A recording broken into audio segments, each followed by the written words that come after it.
Before I begin this, I just want to say that my voice in civil rights and, you know, black versus white and that sort of stuff in America, it's not the best. I don't have a very big widespread knowledge of what goes on in Ferguson or in elsewhere in America or elsewhere in the world. So for those of you who don't know what's been going on in Ferguson, you probably do, but if you don't, I'll explain it very briefly. I wouldn't recommend that you take my explanation. I'd recommend that you just do some Googling for yourself, just because I'm not, once again, a well-voiced person with this kind of stuff. But basically, Mike Brown was an 18-year-old black youth who was shot to death for robbing a convenience store by an NYPD policeman, Darren Wilson, who's white. Now, this might not sound like the most crazy thing in the world, you know, commit a crime, you get punished for it. But remember, in America, a white dude shot up like 20 children and police weren't there to kill him. I remember another white guy shot up a movie theater and killed like 12 people and police weren't there to kill him. They arrested him, but they didn't kill him. So Mike Brown was obviously killed without a real justification towards his murder. The only reason people can really find is that the policeman was white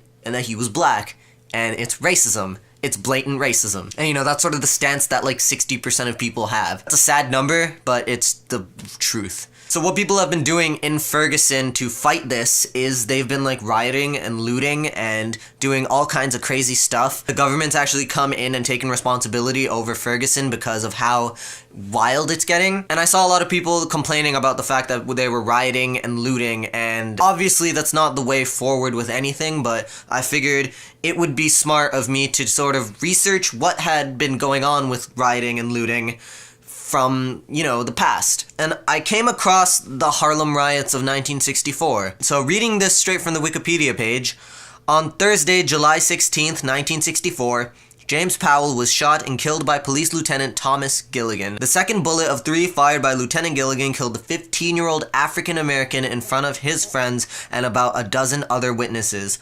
The incident immediately rallied about 300 students from a nearby school who were informed by the principal. This incident set off 6 consecutive nights of rioting that affected the New York City neighborhoods of Harlem and Bedford-Stuyvesant. In total, 4,000 New Yorkers participated in the riots, which led to attacks on the New York Police Department, vandalism, and looting in the state. And mind you, this was 1964 when all this stuff happened, but doesn't it sound alarmingly familiar? Doesn't that sound nearly almost exactly like what's happening right now? It's like they took this story, switched a bunch of names, switched a bunch of dates, and you get the exact same thing.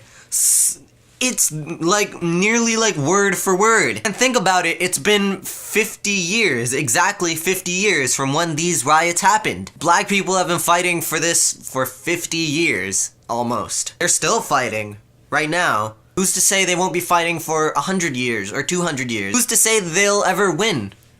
You know, I don't think anyone's won yet.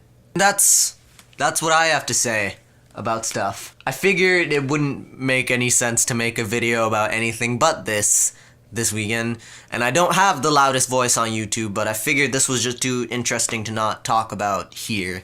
These are exactly my thoughts on the whole Ferguson thing.